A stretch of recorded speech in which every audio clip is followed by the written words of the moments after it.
Boa tarde, pessoal. Espero que todos estejam bem, com saúde e se puderem em suas casas. Me chamo Pedro, sou vice-presidente do capítulo SPUFRJ e hoje, junto com o André, da Unicamp, vamos dar início à penúltima palestra do Petrofusion, que infelizmente já está acabando, cujo tema de hoje é ferramentas de Business Intelligence aplicadas à gestão de projetos, da nossa patrocinadora Ouro Empower Data. André? Ah, Boa tarde, pessoal. Meu nome é André, sou tesoureiro do capítulo SPE Unicamp e queria trazer para vocês aqui um panorama dos outros minicursos e palestras da nossa semana. Hoje teremos a palestra do Empower Data, mais à noite teremos uma visita técnica no LTS. Amanhã pela manhã temos o minicurso da WIC, a continuação do minicurso do Petronimes à tarde. À noite, uma visita técnica com a Mariana Kobayashi. Na sexta-feira, à tarde, teremos o mini curso do CMG com software COFLOW. Pedro? Bom, como vocês já devem estar acostumados no nosso evento, a gente volta e meia passa aqui em cima na tela um QR Code.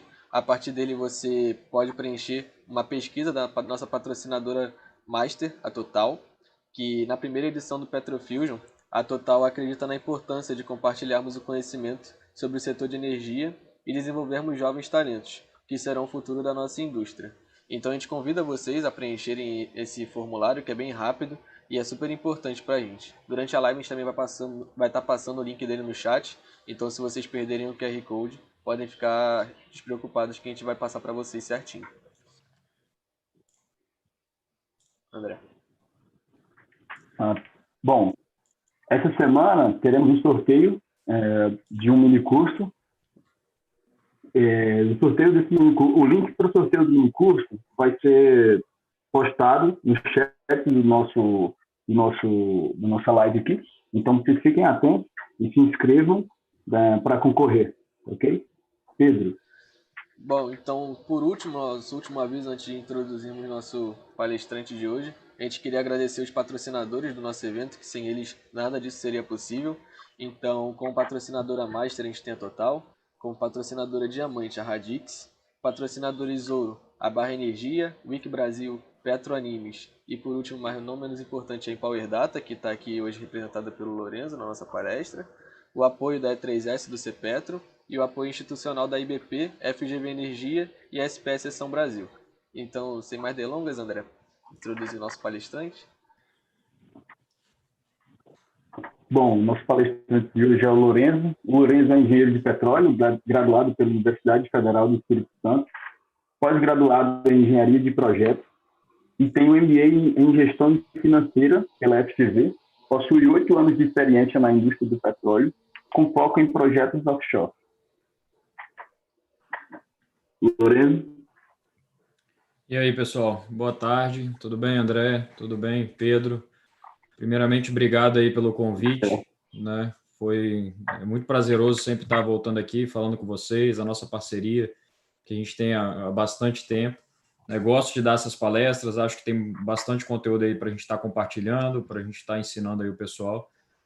Hoje é pelo YouTube, então não consigo ver todo mundo que está assistindo aí na tela. Nossa interação visual vai ficar mais aqui com o Pedro e o André, mas quem tiver alguma dúvida, quem tiver alguma pergunta, alguma coisa do tipo, fiquem à vontade para jogar no chat, tá? E a gente vai conversando. O assunto da palestra de hoje é a respeito da aplicação de ferramentas de Business Intelligence, né, focado na parte de gestão de projetos, mas toda vez que a gente fala de gestão de projetos, eu sempre gosto de trazer um viés financeiro também, porque um projeto, ele caminha lado a lado com a parte financeira, né? Se você não tiver essa visibilidade financeira em cima do projeto que você está construindo, provavelmente alguma coisa vai faltar ou alguma coisa não vai ficar encaixada aí no final, porque no final de tudo a gente busca sempre um resultado, né? Um retorno, seja financeiro, seja algo que não seja tão tangível, mas ele sempre reflete em algum retorno para a empresa. Tá? Já posso começar a colocar a tela aqui? Pode ficar à vontade. Show de bola. Pode colocar aqui. Vou compartilhar a tela aqui para vocês. Só um último aviso antes do Lourenço começar a apresentação dele. Se vocês tiverem alguma dúvida, qualquer questão que vocês queiram levantar para a gente passar para o Lorenzo, pode deixar as perguntas aqui no chat do YouTube, beleza? Show de bola. Estão vendo a tela aí, Pedro? Sim, certinho. Então tá, pessoal, esse aqui é o tema de hoje, ferramentas de BI, né, aplicada à parte de gestão de projetos. Né, falar um pouco da Empower Data bem rapidamente. A gente surgiu com a ideia de tratar aí, de desburocratizar essa questão da análise de dados. Tá? Meu sócio é o Vinícius, então a gente tem experiência tanto na área de business quanto na área, né, da parte de computação. O Vinícius tem mais de 20 anos de experiência em relação a isso. E se vocês quiserem conhecer mais, basta acessar nosso site, nossas redes sociais, enfim. Não vou ficar falando aqui sobre a empresa, né, porque o foco não é esse, é mais trazer aqui um overview de como funciona a empresa, qual é a estrutura da empresa e a nossa missão como um todo. Tá? Então, para a gente se contextualizar, é muito importante, eu sempre gosto de trazer em números, né, o que a gente vai falar aqui hoje.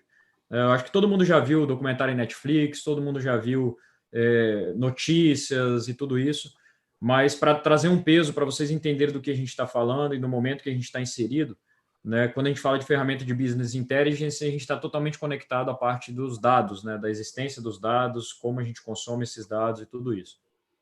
Então, para vocês terem uma ideia, 90% de todos os dados, né, segundo a IBM, que a gente gerou nos últimos 90% de todos os dados do planeta foram gerados nos últimos 2 anos. Tá? Essa é uma pesquisa feita pela IBM, né, um levantamento feito pela IBM, se eu não me engano, em 2019. Tá? E isso mostra o potencial de geração de dados que a gente vem trazendo. Né? O que isso implica? Né? Se vocês repararem, a gente gravando uma live aqui no YouTube, a gente está transmitindo alguma coisa, você fez uma pesquisa no Google, alguma coisa que você vê aqui, você vai anotar para pesquisar depois. Tudo isso é uma geração contínua de dados. Né? E quando a gente observa esse volume de dados criado, tem um outro ponto, que a gente demoraria hoje, né, em uma velocidade de internet aí de mais ou menos uns 40 megabytes por segundo, a gente demoraria 181 milhões de anos para fazer um download de tudo que a gente gera. Então, olha quão complexo é o cenário que a gente está inserido, né, o volume de informações. E se de fato as empresas não estiverem preparadas, as pessoas que vão entrar no mercado não estiverem preparadas para absorver isso e tratar isso, você vai entrar em uma concorrência desleal, porque empresas estarão mais à frente, profissionais estarão mais bem preparados. Então, a gente sabe que é um momento, é um novo momento, digamos assim, isso não é muito recente, né? A gente vem depois dos anos 2000, aí, o advento de internet, tudo isso está ficando cada vez mais fácil. Existem grandes desafios pela frente, mas a barreira com certeza já foi rompida. Tá? E aí, para dar mais um peso, o The Guardian soltou uma pesquisa, né, um artigo, falando que apenas 0,5% de todos os dados disponíveis foram analisados. Né? E poxa, Lourenço, mas o que isso tem a ver com a gestão de projetos propriamente dito? Tem muita coisa a ver, porque a partir do momento que você tem ferramentas, a partir do momento que você tem recursos para você monitorar um projeto, que a gente sabe que envolve pessoas, existe gestão de pessoas, gestão de risco, gestão de inúmeros fatores, você precisa, né, compreender como funciona esse mecanismo, esse volume de dados e, consequentemente, qual ferramenta você vai utilizar para fazer isso. Tá? Então, é mais para dar um peso, né, para vocês entenderem o tamanho e a dimensão do que a gente está falando. Pedro e André, qualquer dúvida aí, vamos interagindo nós três aí, o pessoal vai perguntando e a gente vai conversando. Tá? E aí o tema de hoje, quando a gente fala de business intelligence, né, a palavra business intelligence é uma palavra que não sei se vocês estão tão familiarizados com isso, mas é uma palavra comum. Né? Você vai ver, tem livros antigos que tratam isso, é uma palavra que surgiu lá em 1970, quando a gente fala aplicada a business, né, aplicada a negócio, mas hoje em dia é uma coisa que está cada vez mais na boca do povo, digamos assim. Então é um termo muito comum, um termo muito utilizado, e que poucas pessoas entendem o que é isso. Né? Então, quando a gente fala business intelligence, a gente fala que é um conjunto de processos, né? Um conjunto de processos para dar suporte à tomada de decisão. Então, se você faz aí, você está estudando, você é estudante, você faz uma análise, né, para fazer que seja um TCC, para embasar alguma teoria que existe, e aquilo ali vai servir para alguém tomar alguma decisão, é um processo de business intelligence. Você não precisa necessariamente utilizar uma ferramenta, né? Você não precisa necessariamente trazer recursos de computacionais, machine learning, deep learning, esses recursos complexos para tratar business intelligence. Né? Se você tem um empreendimento, você controla com Excel, você tem uma lógica e uma inteligência ali por trás. Então, a palavra, ela define um conjunto de processos, né? Ela não está limitada a uma ferramenta, ela não está limitada a uma metodologia. Ela é, de fato, qualquer coisa que suporte a tomada de decisão. Tá? Isso é muito interessante vocês terem em mente. E quando a gente vai para esse âmbito, né, de business intelligence, eu estou contextualizando isso antes de falar de projetos, justamente para vocês conseguirem compreender o motivo, né, de estar uma coisa conectada à outra. Isso tem que ficar muito claro na cabeça de vocês. Então, quando a gente vai para as ferramentas, né, que a gente define que business intelligence é um conjunto de processos para dar suporte e apoio à tomada de decisão, a gente entra em um outro âmbito que foi o âmbito mais disruptivo nesse meio, que é a palavra Self-Service BI. Né? BI é a sigla de Business Intelligence. E o que seria esse Self-Service BI? São ferramentas que hoje existem, que nós, sem sermos profissionais de TI, sem sermos pessoas capacitadas em programações a um nível avançado, né, com a capacitação apenas de uma lógica, de uma capacitação analítica e com o conhecimento do business como um todo, nós conseguimos desenvolver soluções para dar suporte à tomada de decisão empresarial.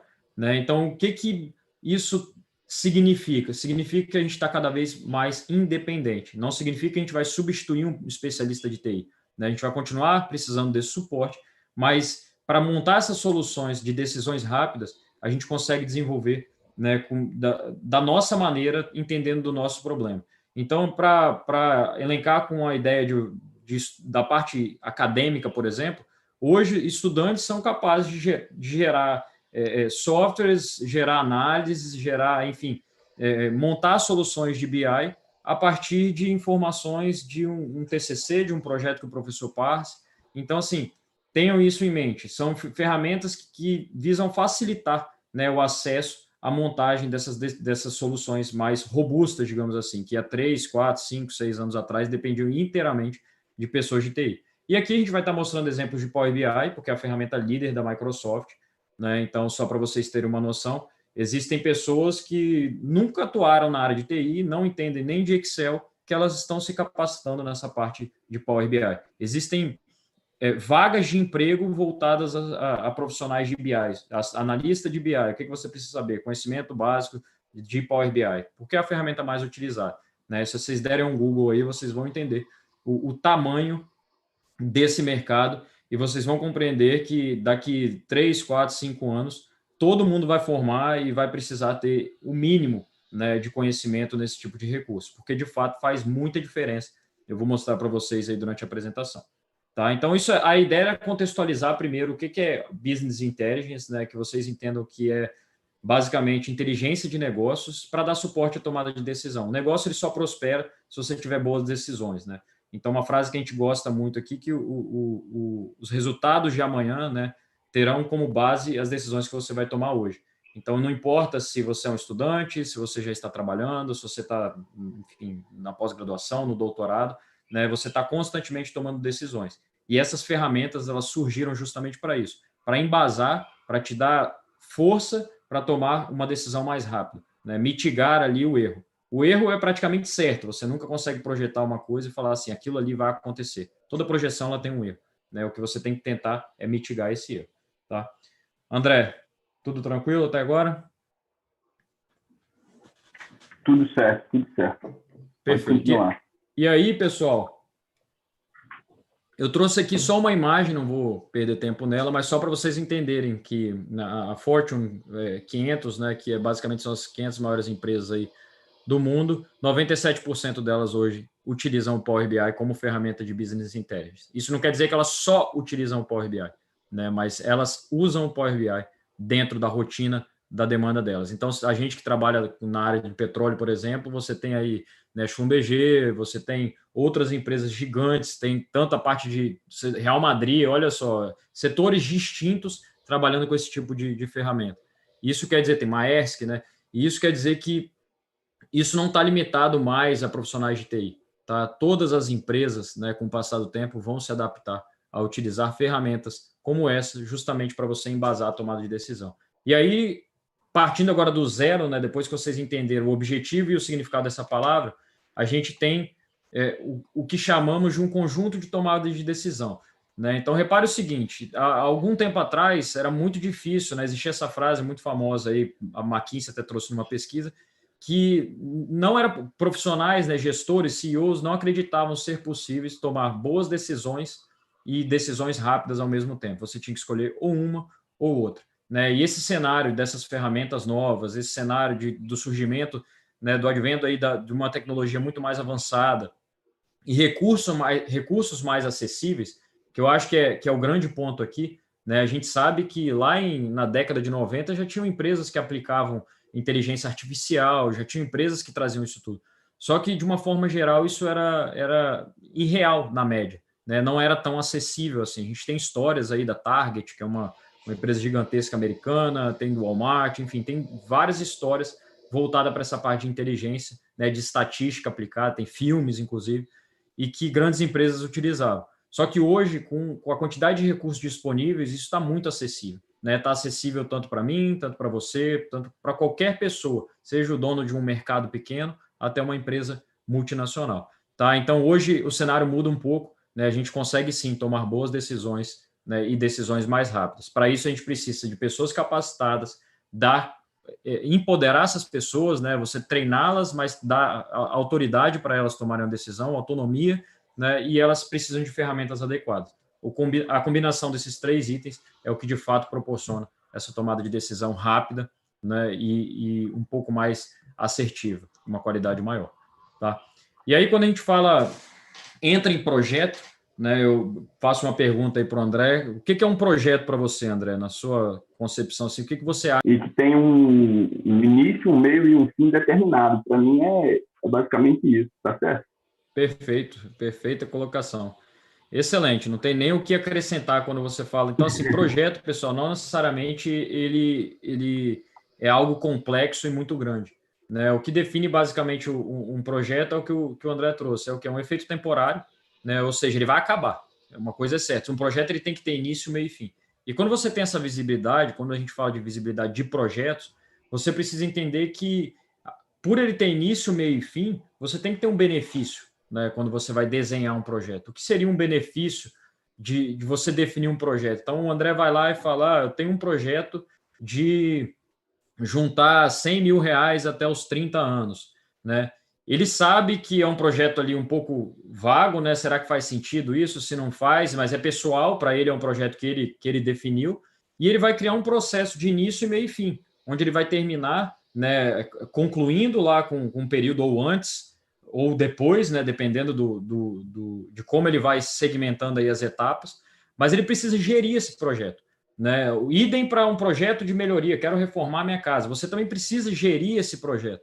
Então, são elementos, né, temporários que têm um bloco de início, meio e fim. E cada bloco desse exige uma situação diferente, exige um momento diferente, exige recursos diferentes, né? No início você está mais focado no planejamento, depois você vai mais para a parte de execução, tá? Mas o que eu quero trazer aqui é o seguinte, todo projeto ele tem que trazer um benefício, né? E a forma mais fácil da gente mensurar isso é trazer um benefício financeiro. Então, quando a gente fala de projetos de investimento, por exemplo, quando eu vou comprar uma sonda, quando eu vou adquirir um campo, eu estou comprando isso pensando em um retorno financeiro.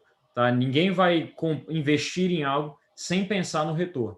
E o retorno mais fácil de ser mensurável é essa questão do retorno financeiro. Porque, por exemplo, eu posso falar, eu estou com um projeto de desenvolvimento pessoal que eu quero fazer 3 cursos esse ano. E aí acabam os cursos e qual foi o retorno que você teve? Repare que é difícil mensurar. Pode ser que você conseguiu um emprego, pode ser que você aumentou o seu nível de conhecimento, pode ser que apareceu uma oportunidade de você empreender. Então, assim, para mensurar isso é muito difícil, né? Porque você não tem algo sólido ali na sua frente. Então, quando a gente fala de projetos corporativos, normalmente a gente trata a mensuração do projeto voltado mais à área financeira, tá? E aí é onde eu quero trazer um pouco para vocês desse viés financeiro, né? Que todo projeto, quando você vai fazer, você tem que tomar uma decisão. Ou você investe ou você não investe. Tá? Então, aqui a gente tem uma plataforma, a gente tem um campo, eu já dei esse exemplo, né? Mas é mais para vocês entenderem que eu só vou comprar uma plataforma se o benefício dela no futuro, né, compensar o investimento que eu vou fazer agora. Eu só vou investir em um campo se a produção dele e o preço do barril compensar o que eu estou fazendo agora. Provavelmente vocês já ouviram falar, né, do pré-sal.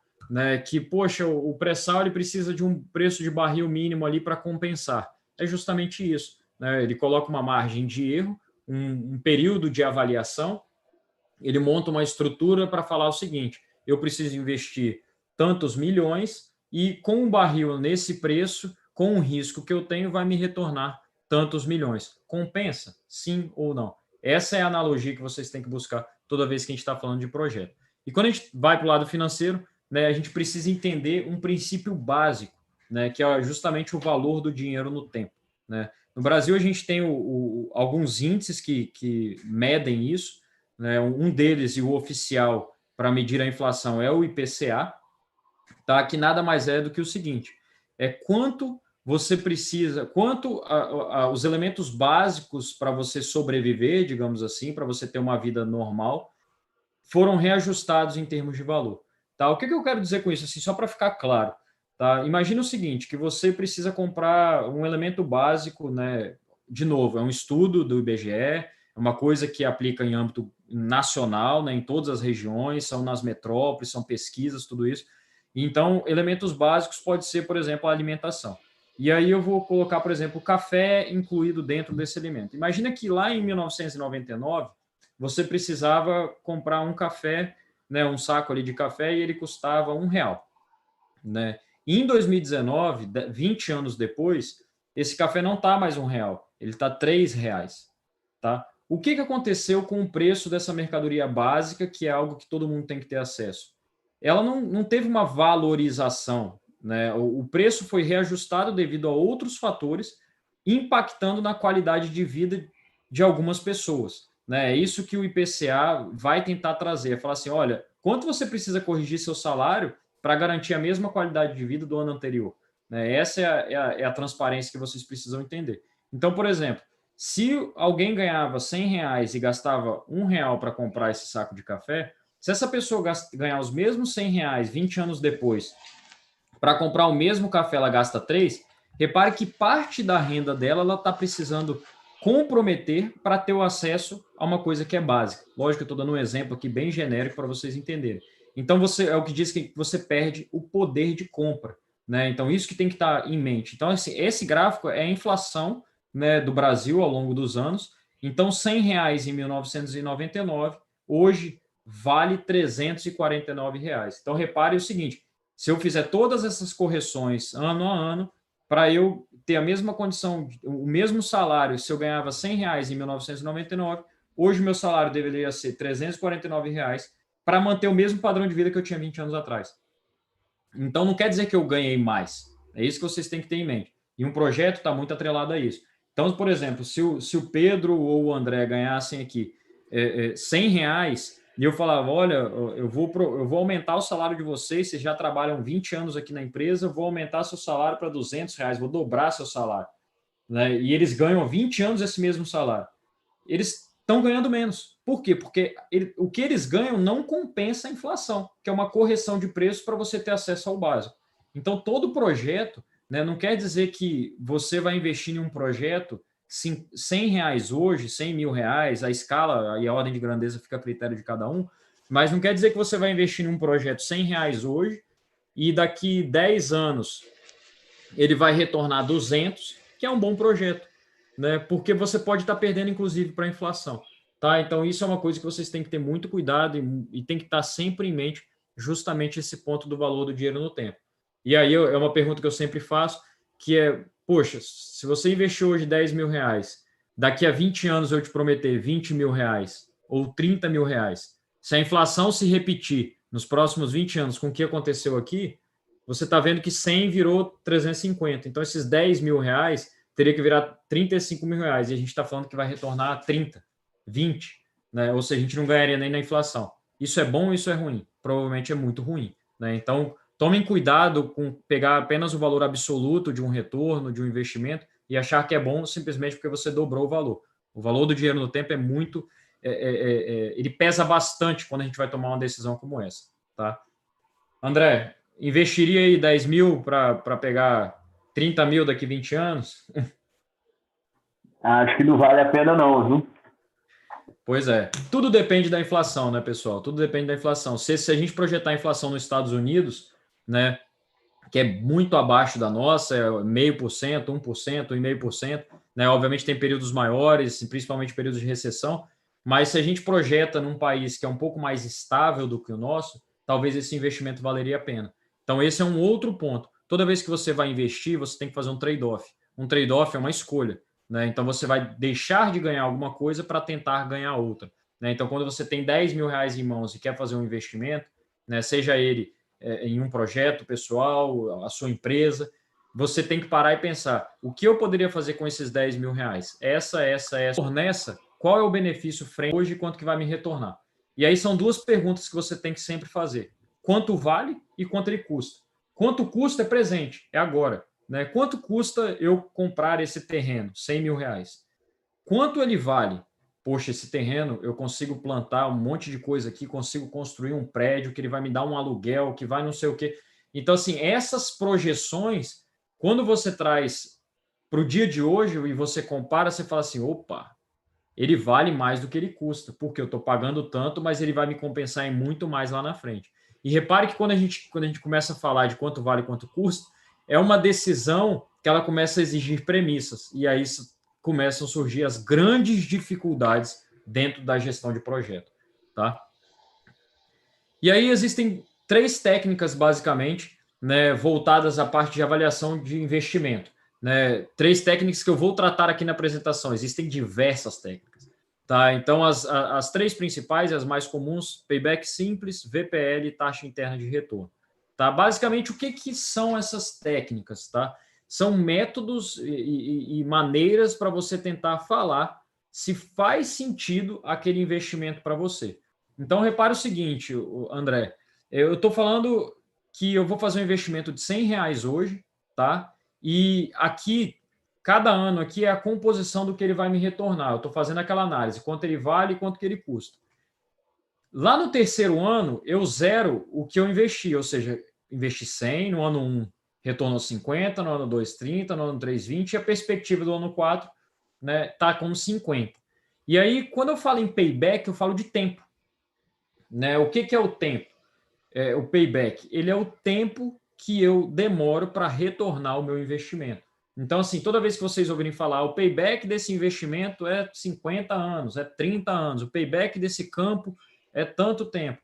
Então, basicamente, ele está atrelado ao tempo, ele não está muito atrelado ao valor. Lógico que, intrinsecamente, a base dele é um valor, mas ele busca estar associado sempre a um período, para te dar um sentimento de que aquele investimento vai retornar em tanto tempo. Você vai recompor o que investiu em tanto tempo. E aí, uma pergunta aí para o Pedro. Pedro, esse payback né, de 3 anos, ele é bom, ruim? Você investiria 100 reais para ter esse retorno que está aqui desenhado? O que você acha em relação a isso? Em 3 anos ele retornou o que eu investi, então eu sairia de mãos abanando no caso, né? Mas lembra que talvez você comprou alguma coisa. Né? Você acabou de comprar uma loja. E aí eu estou te mostrando que você investiu 100 reais na sua loja e retornou 50, 30, 20, só que a loja não morreu aqui, né? Ela pode continuar retornando nos outros anos. Então, assim, você não sai de mãos abanando porque você tem um ativo que você comprou e você não vai vender ele aqui. Poderia vender aqui, né? Então, assim, o payback é justamente isso. É esse fim, é o que você falou. Em 3 anos eu estou no 0 a 0. O que vir depois disso é o que vai determinar o que faz sentido. Perfeito. Só que, agora no slide anterior, a gente falou de valor do dinheiro no tempo. E aqui a gente não está considerando o valor do dinheiro no tempo. Então, repare que a gente poderia ter um payback de 3 anos, que é o que está mostrando aí, só que a inflação poderia estar 1000%. E aí, de fato, vale a pena esse retorno? Né? Então, você já começa a entrar em um patamar de análise um pouco mais crítico. E aqui, se vocês forem pegar, por exemplo, franquias, né? Você vai buscar uma franquia, vai tentar abrir uma franquia, você vai ver que a grande maioria elas trazem uma análise voltada para o payback simples. Ela fala assim: olha, você investindo tanto, em 36 meses você vai ter seu retorno. É uma análise de payback simples. Está errado? Não está errado. Só que é muito simplista. Você precisa combinar ela com outros recursos. E aí, por que é muito simplista? Olha só. Deixa eu passar aqui. Por que é muito simplista? Primeiro, vamos o que a gente falou: vantagem e desvantagem. É simples, é fácil entender. Você basicamente pega o que você investiu, vê o tempo que demora e fala assim: ó, voltou em 3 anos. Se for em meses, você fraciona para entender em quanto tempo. é uma análise inicial e muito rápida, só que qual é o lado negativo? Primeiro, a gente acabou de falar, Pedro, não considera o valor do dinheiro no tempo. E o segundo, a gente está falando, não considera fluxo de caixa futuro. Repara que o playback, quando a gente olhou aqui, olha só, a gente parou nos 3 anos. Só que se nesse quarto ano a projeção fosse retornar R$ 1.000.000, você investiu R$ 100. O payback continuaria 3 anos. Entende o impacto do payback? Olha só, ele ignora o que vai vir para frente. Então, se o que acontecer daqui para frente, depois que você retornar, vir coisas muito boas ou muito ruins, o payback continua 3 anos, porque foi no terceiro ano que você zerou seu investimento. Tá? Então, tenham isso em mente. E aqui um gráfico do que eu estou falando. Essa é a projeção desse projeto completo. Lá no quinto ano, você precisaria fazer uma injeção de dinheiro muito alta para você reformar a sua loja. E olha só, o payback continua com 3 anos. Mas olha o que acontece depois disso. Né? Tem um buraco ali que você não vai conseguir cobrir. Nesse exemplo, a gente chegaria no sexto ano com R$ 100 na mão, sendo que a gente investiu no primeiro ano R$ 100. E aí o valor do dinheiro no tempo aniquilaria esse projeto. Né? Então, repare esses pontos aí, que é um ponto muito importante. Tá? E aí, de novo, o payback continua 3 anos e acaba não fazendo sentido quando a gente olha para isso. Por isso que é uma análise muito simplista. Né? Ele te traz um sentimento que você fala assim, olha, o payback desse projeto é 3 anos. Aí você fala, poxa, bacana, parece que me interessa. Deixa eu analisar outros indicadores. Tá? E aí, quando a gente entra no VPL, né? Essa fórmula é uma fórmula aí que eu sempre brinco com a galera que o pessoal vê na faculdade, às vezes tem estatística, às vezes tem, enfim, economia, só que no final das contas é uma fórmula ultra complexa que você toma um susto de imediato, só que na prática ela não é tão complexa assim, até porque a gente tem hoje recursos para fazer esse cálculo, dá para fazer na mão, eu não sugiro, o que eu sugiro é que você entenda o propósito dessa forma, entenda o mecanismo de funcionamento para você questionar possíveis erros que pode retornar ou não. Mas de uma forma geral é o quê? É você trazer o valor lá da frente para hoje. Né? Então, o que seria isso? Seria falar o seguinte, Pedro, beleza, esse é o meu retorno de caixa. Agora pega tudo isso aqui, a gente falou que o dinheiro tem um valor no tempo, não falou? Falou que ano a ano esse dinheiro pode desvalorizar, e ele vai desvalorizar. É muito difícil acontecer uma deflação.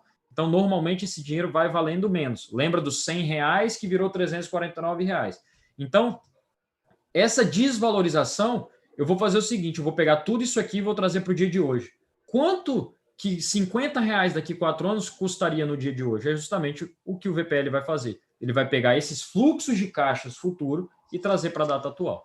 Tá? Então, antes da gente entrar no VPL, eu já quero dar uma provocação para vocês entenderem o que eu estou falando aqui. Olha só, isso aqui é uma bicicleta, tá? Que é anunciada aí em algum lugar, em algum e-commerce aí da vida, e ele fala o seguinte, olha como as palavras dentro de finanças, elas pesam bastante. Tá? Ela fala o seguinte, que o valor dessa bicicleta é R$ 1.049, tá? E que se você quiser comprar, eu estou te dando uma oportunidade que você vai parcelar em 9 vezes sem juros. Olha que bacana. Uma oportunidade de R$ 1.000, onde você vai parcelar em 9 vezes sem juros. Só que ainda, para complementar o que a gente está falando, eu falo o seguinte, se você me pagar à vista, prestem atenção, se você me pagar à vista, eu te dou 5% de desconto. Repare, para e pensa o seguinte, você está falando que você parcela sem juros, né, em 9 vezes, mas que se pagar à vista tem um desconto. E aí, com o que a gente conversou até agora, o André, o valor atual dessa bicicleta é quanto? É quanto você pagaria nela agora, né? Qual é o valor atual olhando esse anúncio? 1.000 ou 900? 1.000. 1.000? Olha só, se você desembolsar o dinheiro agora, ele te faz a 900. Então... Tá, com desconto isso, né? Pois é, porque a palavra que ele está usando faz você pensar que existe um desconto. Mas a gente acabou de ver o seguinte, que quando a gente fala de investimento, a gente considera quanto eu desembolso agora versus quanto eu faria no futuro, certo? Então, se a gente mudar as palavras, olha, eu vou inverter agora as palavras, vou falar o seguinte, André, eu te vendo, o preço dessa bicicleta é R$ 996. Esquece o desconto, tá? É R$ 996. Uhum. Só que se você quiser parcelar, eu parcelo para você em 9 vezes com juros. Aí você para e pensa, você vai falar, porra, eu vou parcelar? Se eu tenho dinheiro, eu vou considerando que a gente tem o dinheiro, eu vou parcelar? Ele está parcelando com juros, cara. Eu vou pagar juros? Pois é. Só que se você reparar qual é o valor Realmente. presente dessa bicicleta, o valor presente dessa bicicleta é R$ 996. Não é R$ 1.000. Porque ele está te falando que se você pagar agora, desembolsar tudo agora, o custo dela é 996 e não 1.000. Então, quando a maioria das empresas elas fazem propaganda em relação a isso, elas trazem justamente essa pegada. Elas falam o seguinte: olha, se você me pagar à vista, eu te dou desconto. Mas esse desconto é o valor do produto. Só que é melhor eu te falar que se você pagar à vista você ganha um desconto e eu falar que parcelamento é sem juros, que para você vai falar assim, então eu prefiro parcelar. Ele não vai me cobrar juros. E aí quando você vai pegar o balanço de uma empresa que faz isso, né, o balanço contábil ali de uma empresa que faz isso, você vai ver que ela tem receita através de outras operações. Outras operações ali, nesse caso, significa empréstimo. Porque o que ela está te fazendo é emprestando dinheiro para você, porque ela está ganhando juros com isso. Tá? E quando eu calculo, não vou fazer esse cálculo aqui, mas quando eu calculo friamente o valor presente de 9 prestações de R$ 116 durante 9 meses, esse desembolso, e trago a valor presente, isso dá quase uma taxa de juros efetiva de 1% ao mês.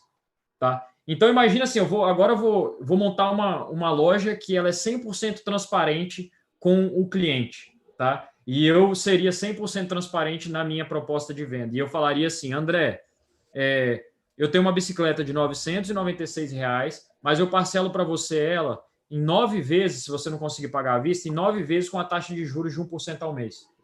Você vai falar assim, pô, 1% ao mês? Hoje, do jeito que está, a gente está com a Selic de 3%, 4%. A gente está cada vez mais revisando esses valores e você vai me cobrar 1% ao mês de juros? Se juros é assassino. Né? E é exatamente isso que está aqui na tela. Né? Um exemplo simples do nosso dia a dia que, por desconhecer as boas práticas, a gente acha que esse é o preço real e esse é o preço com desconto. Onde, na realidade, esse é o preço com desconto, que é o que você pagaria hoje no dinheiro em uma vez, e esse é o preço parcelado com juros. Tá? Só para vocês entenderem, né, o que a gente está falando. E por isso que é muito importante entender do VPL. Né? É muito importante trazer esse conceito de VPL para dentro disso. O que é o VPL? Olha só, fiz um investimento agora, projetei ganhar R$ 1.000 em todos os anos, tá? Só que o R$ 1.000 ano que vem não é a mesma coisa que R$ 1.000 hoje.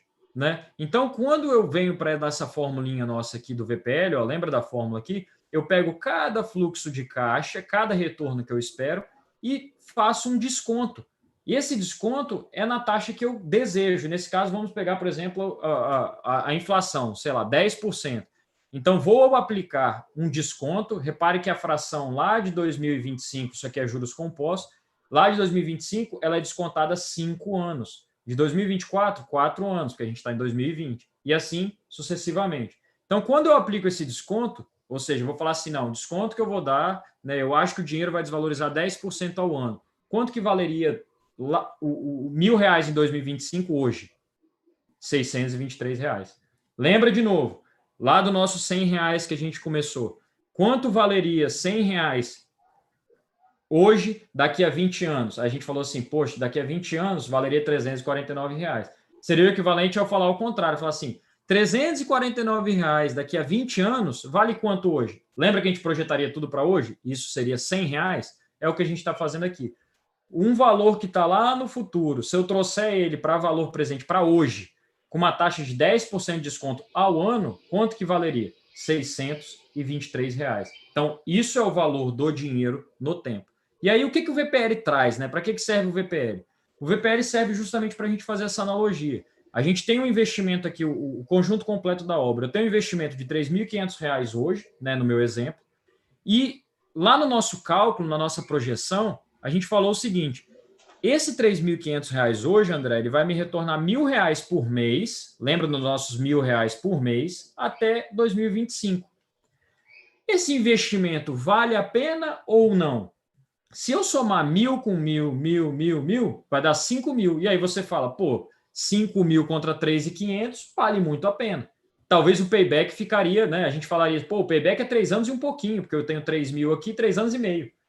Só que quando a gente faz o VPL, a gente traz esse 1.000 lá de 2025 para hoje, repara que ele vale menos do que o 1.000 que está no ano que vem, porque ele é mais descontado. E aí, nos dias de hoje, a gente seria equivalente a chegar para você e falar o seguinte, André, me paga 3.500 que eu te devolvo 3.791. Agora, tudo agora. Você vai me pagar 3.500, eu vou te devolver agora. Faz sentido, você está ganhando R$ 290, né? Sem ter trabalho nenhum. Você está dando 3.500, eu estou te devolvendo 3.791. Só que nem tudo são flores, né? O VPL positivo na literatura, ele fala, o projeto vale a pena. Só que repare que tudo vai depender da sua taxa de desconto. E é onde a gente entra numa complexidade muito grande, é onde a gente faz valuation de empresa, é onde a gente faz a projeção. Então, repara o seguinte, essa taxa de desconto, se eu botasse ela aqui 30%, certamente o VPL ia dar negativo e a gente ia falar que isso não vale a pena. Por quê? Porque é uma taxa muito alta, ou seja, a sua expectativa de ganhar, né, esse retorno de 30% ao ano não vai ser atendida, né? O VPL vai dar negativo, o seu projeto não vale a pena. Mas, você analisando ali, você fala assim, não, 10%, tá bom. Mas tá bom como? Tá bom porque eu falei que eu tenho um investimento no banco que ele falou que é 1% ao ano, sem risco. Então não tem risco, é 1%. E se eu comprar um risco maior, é 10%. Eu vou comprar esse risco? Deixa eu fazer minha projeção, deixa eu fazer um estudo. Poxa, vale a pena. Então você vai investir os 3.500 com essa expectativa, pode ter um erro, vai ter um erro, uma margem de erro, mas você considera ela dentro da sua taxa mínima de atratividade, que é o que a gente chama, ou seja, é o que faz sentido para você, e aí na hora que você projeta, você fala, opa, valeu a pena. Né? Eu ganhei R$ 291 na data de hoje, ou seja, investi 3.500 e ganhei 291 imediatamente. Por quê? Trazendo isso aqui para hoje, é esse o efeito que a gente está conversando. Né? Mas ao longo do tempo, poderia que esses valores, trazendo a valor presente, não fizesse sentido. Então, assim, a mensagem aqui é que vocês entendam que quando você está analisando um projeto e você vai atrelar finanças a esse projeto, você precisa, né, trazer esses valores a valor presente para ter uma mesma base de conversa. Não faz sentido você chamar o Pedro e falar assim, poxa, Pedro, quanto que você ganha em 2019? O Pedro, eu ganho R$ 350. E aí você traz o André e falava, André, quanto que você ganhava lá em 1999? O André, não, ganhava R$ 100. Você fala, nossa, o Pedro ganha 3 vezes o que você ganha. Mas não é isso. R$ 100,99 a gente viu que é exatamente R$ 350 hoje, então eles ganham a mesma coisa. Então, assim, tomem cuidado com isso, né? Sempre pensem nisso quando a gente fala de valor de dinheiro no tempo, tá? E aí, por último, a taxa interna de retorno, que nada mais é do que quando o VPL é zero, tá? Então, seria o equivalente ao seguinte, olha só, eu não vou calcular o VPL, eu vou falar assim, vou investir 3.500, não sei a taxa que eu quero e quero que isso fique no 0 a 0. E você vai ter, nesse caso, 13,2%. O que significa? Que se você investir 3.500 hoje e ganhar R$ 1.000 todos os meses durante 5 anos, e eu fizer um cálculo disso para descobrir qual é a taxa que isso aqui, que faz isso aqui equivaler a todos esses desembolsos, a gente vai ver que é 13,2%. Então, assim, quando você zera o VPL, você encontra justamente essa taxa interna de retorno. Repare o seguinte, vamos voltar aqui. Esse VPL aqui, ele deu positivo porque a nossa taxa de retorno esperada era 10%. Só que se eu botar 13,2 aqui, ele dá zero. Se eu botar mais que 13,2, ele dá negativo. Ou seja, eu só vou investir nesse projeto se ele me retornar 10% ao ano. O André só vai investir nesse terreno se ele botar 100 mil e esse terreno voltar 10% ao ano, voltar R$ 10 mil todo ano para ele. Essa é a condição do André, senão para ele não vale a pena. Então, essa taxa de retorno esperada que você define é justamente o que faz o seu VPL ficar positivo ou negativo, isso vai depender. Lembra que eu falei do trade-off? Cada investimento vai ter uma taxa de retorno esperada de acordo com o risco, e a TIR vai ser o que zera esse VPL. A TIR vai ser assim, olha, esse projeto aqui tem essa taxa de retorno. É uma ótica diferente, e você vai falar assim, me interessa. Não me interessa. Tá? Então, assim, a TIR e o VPL eles são complementares. É uma taxa que zera o VPL, ou seja, você fica no 0 a 0. Então, é uma ótica diferente para você olhar o seu investimento. tá? Então, é muito importante, às vezes pode parecer um pouco complexo, porque aqui a gente não tem tempo para trabalhar tudo isso, mas eu quero que vocês entendam justamente isso. É qual a taxa está sendo aplicada, né, para você ter um investimento que fique no 0 a 0, ou seja, quanto você espera ganhar, tá?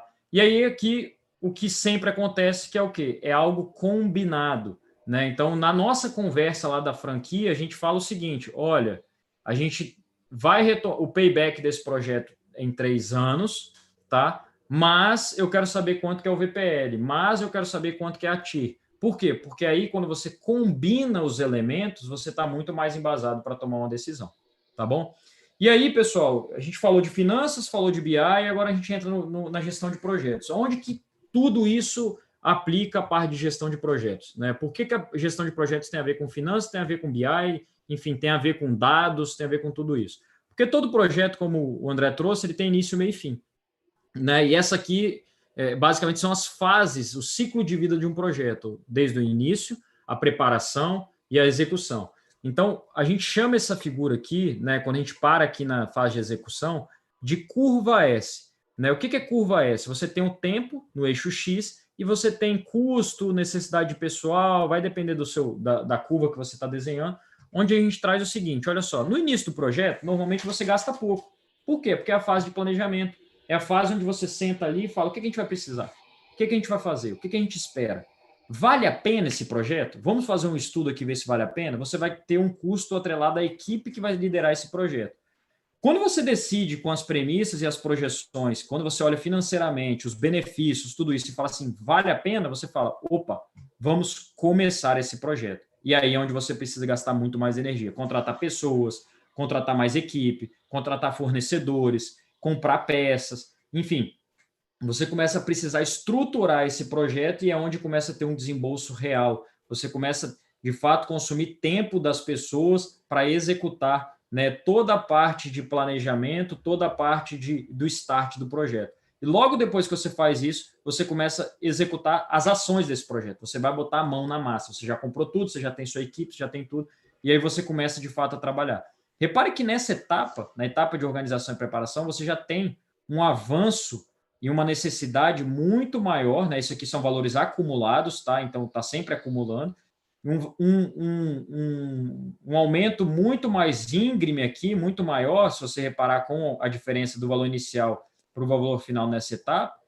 Ou seja, você já precisa de recursos aqui. E quando a gente vai para a execução, olha a porrada que você dá de uma vez, porque está tudo ali, é só fazer, né? Então, entendam que quando a gente fala de ciclo de vida de projeto, as finanças estão associadas a isso, né? E um dos grandes desafios empresariais, quando a gente traz essa questão de projeto, é justamente a capacidade que você tem de juntar todas as informações para tomar uma decisão, tá? Então, a capacidade que você tem de pegar todos aqueles dados que estão sendo gerados para tomar uma decisão. Lembra do que a gente falou lá no início, a quantidade de dados gerados, a quantidade de softwares que são utilizados, tudo isso. Se você ignora tudo isso na gestão de um projeto, você praticamente está ignorando o projeto, você está sendo muito reativo.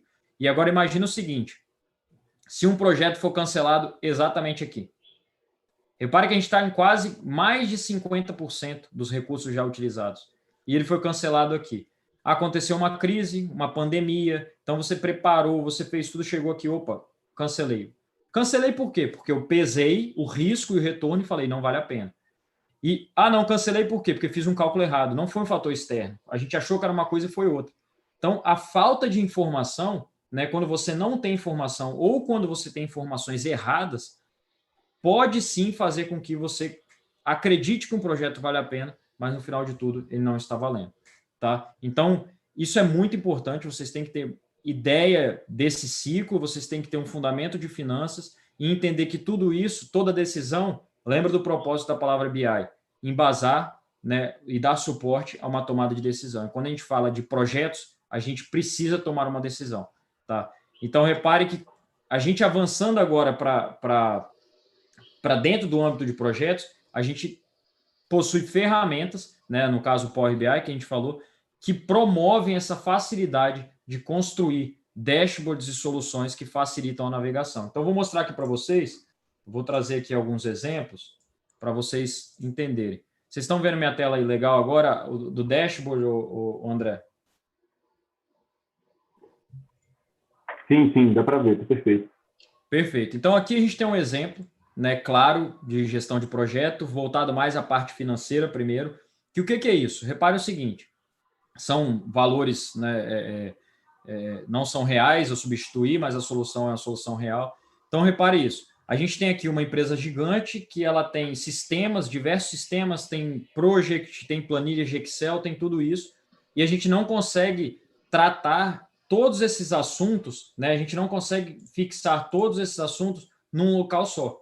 Então, existem ferramentas de BI, nesse caso o Power BI, onde ela conecta com todas essas informações distribuídas, tá? Seja no Excel, seja em PDF, seja em 1 milhão de lugares, e você traz tudo para um lugar para você correlacionar essas informações para tomar a melhor decisão. Então, repare o seguinte, eu consigo ter uma navegabilidade dos projetos aqui, né? Qual é o ano do meu projeto, qual é o status do meu projeto, eu consigo escolher, eu quero um projeto de 2020, não, eu quero um projeto de 2021. Você tem a navegação aqui dos seus projetos, você tem o status do projeto, o número do projeto, o orçamento que você teve para ele, valores recebidos, valores a receber, compras que estão ainda em aberto, quanto você consumiu, qual é o saldo desse projeto. Então, você tem uma gestão integrada, tá? Independente de onde essas fontes de dados estão, tá? Você tem uma gestão integrada para você tomar decisão em cima desses projetos. Tá, Lorenzo, mas isso aqui é só um resumo. Sim, é só um resumo, mas olha a capacidade que você tem de detalhamento quando a gente olha um drill down, um drill through, que a gente chama dentro do projeto. Você explode ele, você vê que ele está aqui dentro do orçamento, você vê o consumo que você teve desse projeto, você consegue ver os itens recebidos, você consegue ver o que você vai receber. Então, repare que você clica em um mês especificamente, você vê exatamente o que você vai receber naquele mês. Então, você começa a ter uma previsibilidade de custo, uma gestão financeira muito mais assertiva, né? Você começa a conseguir gerir os seus projetos de uma forma muito mais assertiva. Então, repare, ó, selecionando um outro projeto aqui, a gente, de novo, tem quanto que já recebeu, quanto vai receber, se ele extrapolou o custo, se ele está dentro do orçamento, se ele não está. Poxa, eu quero saber só desse fornecedor aqui, o que, que é? E aí você tem os itens que são desse fornecedor. Poxa, foi serviço, foi material? Repare que quando a gente vai para aquela curva S, olha a quantidade de informação que a gente tem, que a gente consegue cruzar dentro daquela curva S, né? E você está fazendo toda a gestão financeira dos seus projetos com isso. E aí um outro complemento seria o seguinte, olha só, e aqui um exemplo de um pouco mais rascunhado para vocês entenderem, eu tive que dar bastante mãozada aqui, mas repare o seguinte, você tem aqui uma listagem dos projetos, os responsáveis por cada projeto, e quando você entra, por exemplo, nesse projeto, e você vai detalhar ele, você tem aqui, ó, os avanços de cada etapa, seja elas burocráticas ou não, de cada etapa e cada projeto. Então, olha, o projeto começou lá em outubro, e a gente está agora em junho, foi feito, a previsão era em junho fazer o cadastro, que está desatualizado, né? Foi atualizado a última vez em março. Então, lá em março eu sabia que essas etapas ainda estavam para acontecer nessas datas, eu tenho desvio de cada etapa frente a cada data. Então, assim, estou dentro das etapas que eu previ, está atrasado, não está, o que está acontecendo? Cruza isso com aquelas informações financeiras, né? Como que está essa gestão? Poxa, Lourenço, mas é muito complexo desenvolver isso. É uma ferramenta muito robusta. Você está vendo aí, você falou que você conecta com softwares, com Excel, com Word, com um monte de coisa. Não é. Esse é o ponto. Lembra lá no início que eu falei que algumas tecnologias estão sendo criadas, o Power BI é uma delas, o Self-Service BI, olha só para cortar aqui, olha só, a etapa de estratégia nesse caso ficou 14 dias atrasada, 12 dias atrasados. E aqui você vai colocando justificativas, comentários, enfim. Então, assim, lá atrás eu falei que as ferramentas que estavam sendo criadas, né, as ferramentas que a gente está, de fato, passando a utilizar, são ferramentas que elas permitem uma construção de algo que parece ser complexo de uma forma muito fácil. Se eu tivesse que caracterizar o conhecimento em Power BI para montar uma solução dessa, eu falaria que o nível intermediário monta perfeitamente. O que tem de complexo é estruturar as bases de dados, mais nada com isso. Então, assim, existem empresas que têm tudo estruturado no Excel. O cara faz os gráficos no Excel, só que são 100 planilhas, 20 planilhas, e tem outra informação em outro lugar. E essas ferramentas permitem você juntar tudo num lugar, montar uma solução para tomar uma decisão centralizada. Está tudo ali. Você não precisa ficar pedindo não sei quem, não precisa ficar pedindo outro. E o principal disso tudo, essas informações elas são atualizadas, às vezes em tempo real, às vezes de 1 em 1 hora. Então, o cara editou a planilha, salvou, automaticamente já vem para essa solução. Então, esse é o poder de novas ferramentas, esse é o poder de ter uma análise de dados, um conhecimento financeiro, né, de quando você cruza todas essas pontas, né, de gestão, de dados e de finanças. Você começa a trazer informações muito mais assertivas e é muito mais fácil você sentar numa mesa para tomar uma decisão com essa estrutura. Pessoal, a ideia, desculpa, falei muito rápido, mas a ideia era trazer, né, uma pegada para vocês entenderem e compreenderem o momento que a gente está inserido no mercado. Né? Isso ainda está começando, isso ainda não é perpétuo em todas as empresas, a gente não viu isso permear em todos os setores ainda, mas as empresas já estão, né, se estruturando para ter esse tipo de recurso. E, sem dúvida nenhuma, isso não é mais futuro, isso é presente, né, para alguns setores de tecnologias, enfim, empresas mais estruturadas, isso já é passado, inclusive, né, eles já estão tentando projetar futuro, né, onde eu acho que a grande média da realidade é justamente entender o presente, entender os dados históricos, né, e depois o próximo passo seria projetar o futuro. Então, aqui a nossa frase, né, que a gente costuma sempre falar, que as decisões de hoje serão os resultados de amanhã. Deixo, né, perguntas em aberto, não sei se tem algumas perguntas aí, Pedro, André, o pessoal que está no chat. Meu LinkedIn, quem quiser entrar em contato comigo, perguntar qualquer coisa, trocar experiência. E o nosso Instagram lá da Empower Data, que é onde a gente posta praticamente muito conteúdo todos os dias, tá? Seja da área de business, seja da área de análise de dados, de visualização de dados. Então, eu acredito ser um caminho gratuito que vocês não vão perder muito tempo, né? E ali 3, 4, 5 minutos todos os dias vocês vão ter um aprendizado muito bem direcionado, né? Só analisando o que está sendo exposto ali. E, assim, prepare-se para esse momento, porque o mercado já está pedindo esse tipo de profissional, né? Um profissional multitarefa que entende de várias pontas e consegue correlacioná-las. Uma pessoa que está dentro do business e não entende um pouco de análise, hoje ele já está ficando um pouco desfocado. Uma pessoa que é totalmente analítica, que é estatístico, ou que trabalha na área de TI, que só sabe de programação, mas não entende do business, ele já está ficando um pouco desfocado. As coisas têm, as ferramentas, as informações, elas estão cada vez mais convergentes. E se você não tiver um perfil assim também, pode dificultar a sua entrada no mercado, a abertura de uma empresa, enfim. Então, assim, não é difícil, é simples, e minha sugestão é que vocês busquem sempre um desenvolvimento contínuo, um conhecimento ali gradativo, mas nunca deixe de se desenvolver, porque tudo está crescendo muito rápido. Obrigado mais uma vez, tá? Pedro, André, se tiver alguma pergunta, pode mandar aí, por favor. Então, eu fiquei com a dúvida aqui, Lorenzo, sobre a tecnologia 5G, né, que a gente está vendo que vai ser implementada no Brasil nos próximos anos. Eu queria saber se isso terá algum impacto no BI e nas análises de dados. André, vamos lá. Quando a gente fala em tecnologia 5G, né, de novo, todas as soluções que a gente está criando, né, se você pegar uns 15 anos atrás, as empresas elas tinham um servidor on-premise, que a gente chama. Todos os servidores de dados eram um andar inteiro ali que ficava processando informação, que armazenava aquilo. E a gente já está com uma estrutura hoje de nuvem, né, onde tudo está sendo colocado na internet. Né? Os BIs hoje, essas ferramentas, elas armazenam tudo, né? Nesse caso da Microsoft, tem a Azure, ela armazena tudo na nuvem. Né? Então, todos os dados que a gente consome hoje necessitam de internet. Eu abri um dashboard aqui para você, eu posso abrir no meu celular aqui, o mesmo que eu abri para você para fazer alguma consulta, alguma análise, né? Existem aplicativos, e para isso você precisa de banda de internet.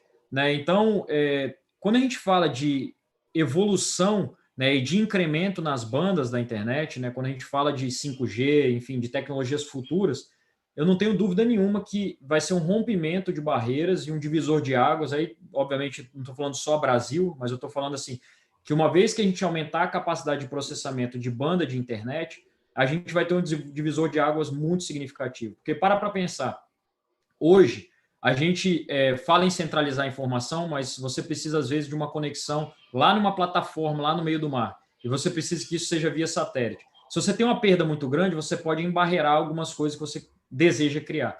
Então, isso é uma barreira que existe, né? E que, com o advento do 5G e outras modalidades que estão para surgir, com certeza a gente rompe isso. A gente rompe a situação de você ter um carro conectado à internet.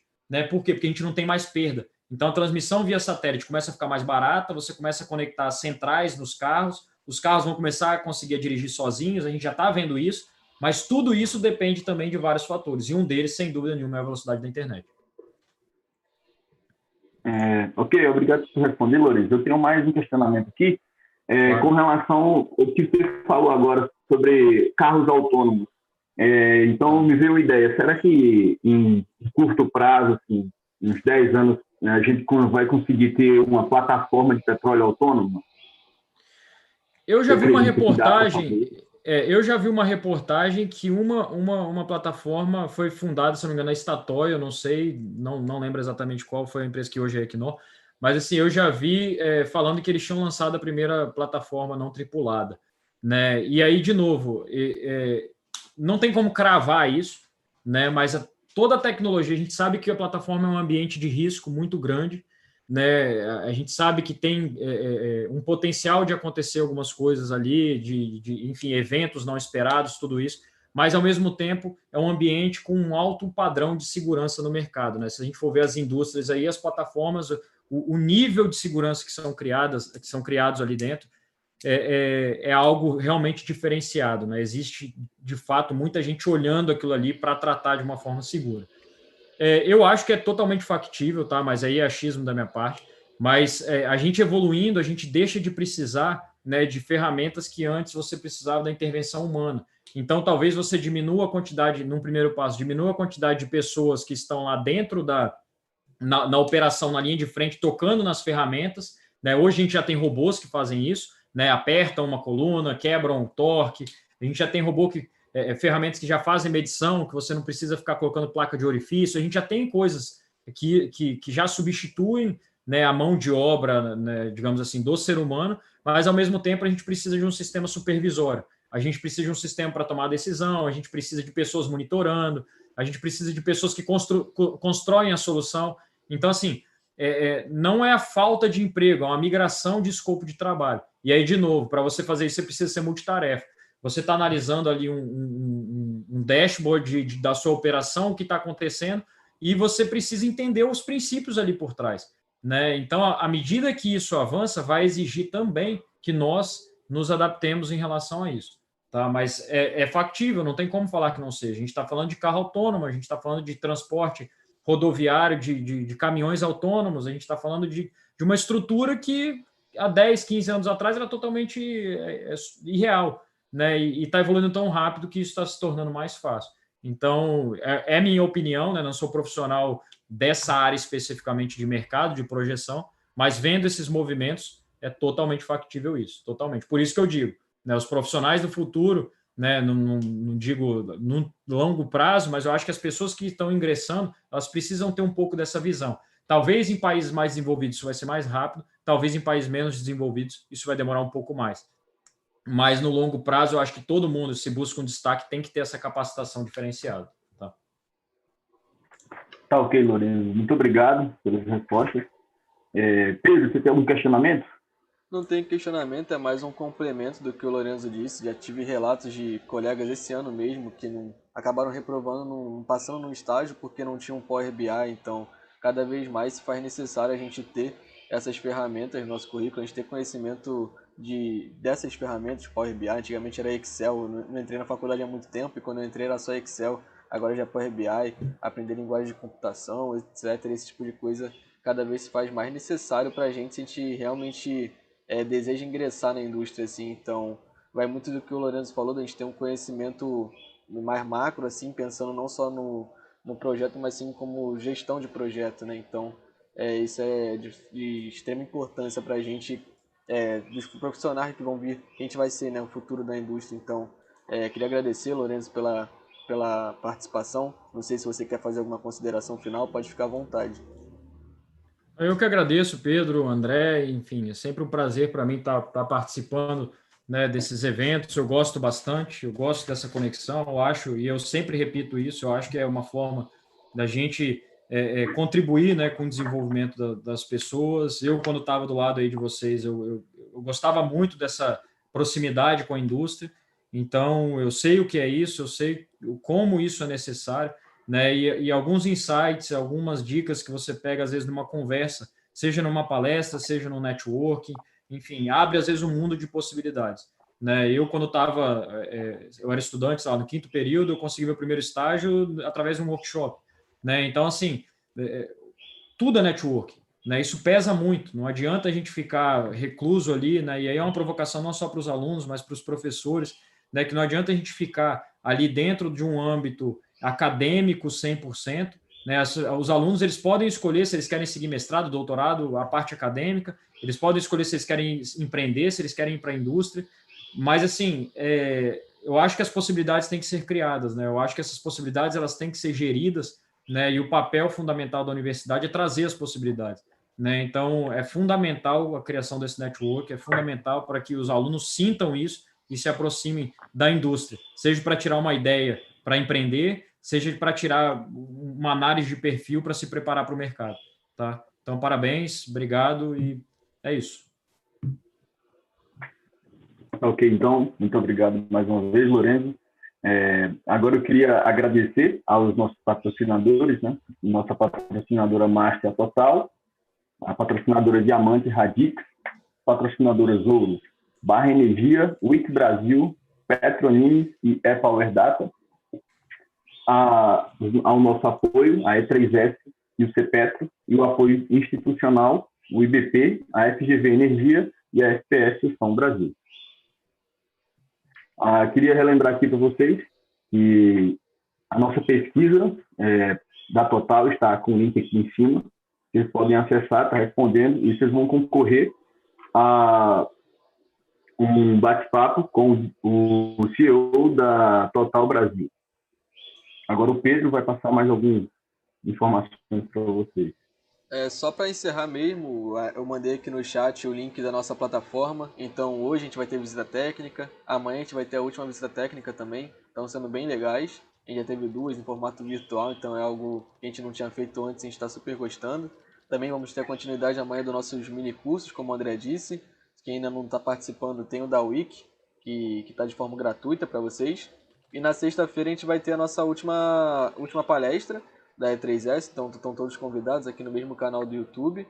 E para quem tiver interesse em aprender Power BI, a gente está com as últimas 2 vagas que foram disponibilizadas para a gente para sortear o curso de Power BI da Empower Data. Então eu mandei aqui no chat também o link para vocês se inscrever, para vocês preencherem o formulário. Só preenchendo ele vocês já estão participando do sorteio. Então é isso, não sei se o André tem mais alguma coisa para dizer. Mas desde já, muito obrigado pela presença e muito obrigado, Lorenzo, mais uma vez por estar participando do nosso evento. Eu que agradeço, Pedro. Obrigado. Bom dia aí, pessoal. Bom final de dia, bom final de evento aí. Aproveite. Muito obrigado. Bom, eu acho que é isso, né? Então, encerramos mais um mini curso aqui, mais uma palestra. E à noite teremos a nossa visita técnica e espero acompanhar vocês lá. Abraço. Tchau, tchau, pessoal.